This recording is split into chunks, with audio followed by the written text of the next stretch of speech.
Hello दोस्तों, स्वागत है आपका हमारे चैनल पर, जहां पर हम लेकर आए हैं आपके लिए 100 शब्द प्रति मिनट की गति से हिंदी स्टेनोग्राफी डिक्टेशन। दोस्तों, आप हमारे चैनल को लाइक करें, सब्सक्राइब करें और शेयर करें। दोस्तों, ज़्यादा समय नहीं लेते हुए शुरू करते हैं 5 सेकंड बाद 100 शब्द प्रति मिनट की गति से।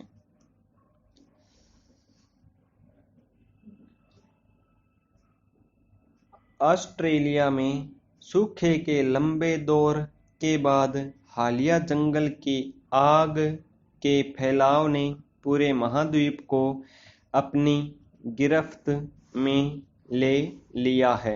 यह आग स्थानीय वनस्पतियों और जीवों के लिए तबाही बन गई, जिसमें तकरीबन 50 करोड़ जीवन खत्म हो गए हैं।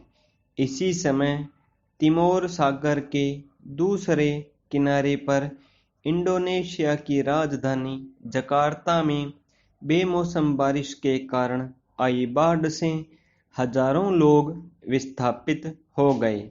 अपने देश की बात करें तो दिल्ली में वर्ष 1959 और 1968 के बीच अपेक्षाकृत हल्की गर्मी हुआ करती थी।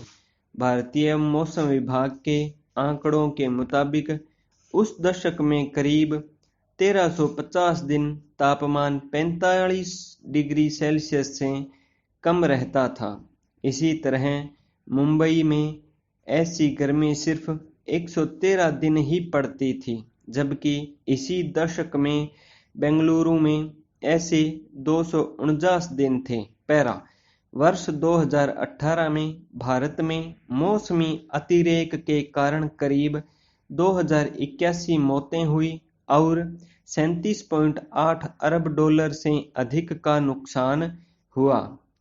और 2018 में उत्तर और पश्चिम भारत में नियमित रूप से चलने वाली लू के थपेड़ों के साथ ही उष्णकटिबंधीय तूफानों गज और तितली के चलते केरल में भारी बारिश हुई। खासकर समुद्र तटीय शहरों की बाढ़ एक बड़ा जोखिम है, जिससे वर्ष 2050 तक तटीय शहरों को सालाना $1 ट्रिलियन से अधिक का नुकसान पहुंचने की संभावना है। इस सब के बीच क्लाइमेट सेंट्रल की 2019 की रिपोर्ट बताती है कि भारत में मुंबई जैसे शहरों, कोलकाता, सूरत और काकीनाडा जैसे शहरों के वर्ष 2000 तक पानी के नीचे आ जाने का खतरा है। इधर देश के अंदरूनी शहरों के भी बचे रहने की संभावना संदिग्ध है। पैरा भारत के नीति निर्माताओं को देश के शहरों की जलवायु और भौगोलिक विविधता को समझने की जरूरत है। यहाँ 10 लाख से ऊपर की आबादी वाले कम से कम 50 शहर हैं। इनमें से कई समुद्री या नदी के पास होने के चलते जलवायु परिवर्तन के प्रति काफी संवेदनशील है। इसके बावजूद हाल के दिनों तक शहर के प्लानिंग एजेंडा में जलवायु परिवर्तन से मुकाबले के स्थायी उपायों का अभाव ही दिखता है। मुंबई, सूरत और कोलकाता में अपशिष्ट प्रबंधन की एक श्रृंखला की शुरुआत की गई है। सरकार का स्मार्ट सिटी प्लान जलवायु परिवर्तन का मुकाबला करने की दिशा में एक स्वागत योग्य शुरुआती कदम है। इसी तरह इंडिया कूलिंग एक्शन प्लान का मकसद 2038 तक कूलिंग डिमांड को 25% और रेफ्रिजरेटर की डिमांड को 25 से 30% तक कम करना है। कई शहरों ने अंतर्राष्ट्रीय सहयोग की पहल की है। पैरा हालांकि इस तरह की पारस्परिक सहयोग की योजनाओं के लिए राज्य और केंद्र सरकार की मंजूरी और वित्तीय सहायता पर निर्भर रहना पड़ता है। किसी शहर क्षेत्र में जलवायु परिवर्तन का सामना करने के लिए उठाए गए किसी भी कदम के लिए जरूरी है कि इसे स्थानीय स्तर पर तैयार और लागू किया जाए। इसे सुनिश्चित करने के लिए स्थानीय स्तर पर सशक्तिकरण के साथ साथ हमारे शहरी विकास के दृष्टिकोण में बदलाव की जरूरत होगी, जो कि उन नीतियों के साथ होगा जो शहर के स्तर पर विशिष्ट जलवायु परिवर्तन से पैदा होने वाली चुनौतियों का सामना कर सकती है। हमारे शहरी विकास के नजरिए को बदलने की जरूरत है।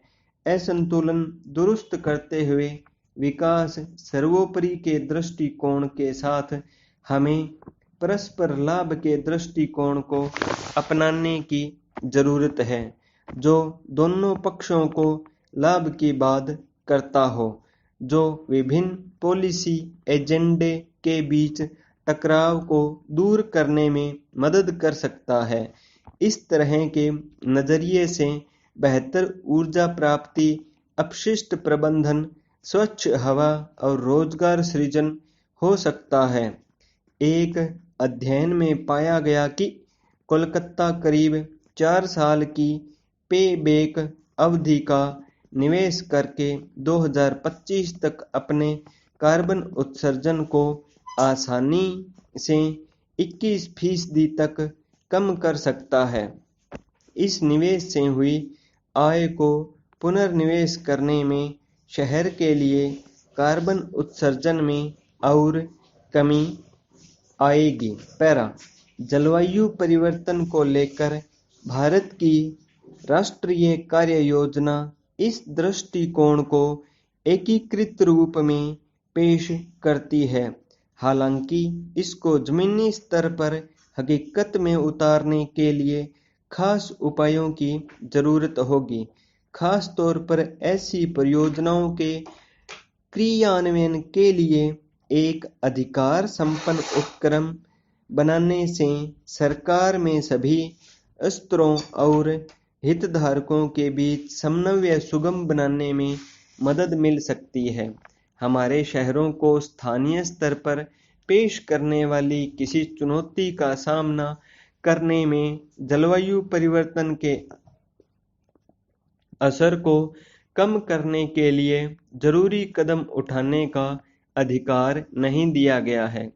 73वें और 74वें संविधान संशोधन ने नगर निकाय के स्तर पर अधिक स्थानीय शासन को शक्तियों को जन्म दिया। इसने आर्थिक विकास को दिशा देते हुए शहरों को राजस्व जुटाने में सक्षम बनाया। हालांकि एक विषय के रूप में शहरी विकास अभी भी राज्य का हिस्सा है, जबकि क्रियान्वयन स्थानीय निकाय में निहित है, जिस कारण एक औसत भारतीय शहर के स्थानीय निकाय की राजकोषीय दशा आमतौर पर कमजोर ही रहती है। पैरा हमारे शहरों को प्राथमिकता के आधार पर जलवायु परिवर्तन का सामना करने के लिए योजना बनाने और पहल करने की जरूरत है। पानी सोखने वाली मिट्टी पर शहर बसाने या प्राकृतिक बाढ़ के मैदानों में निर्माण को रोकना होगा।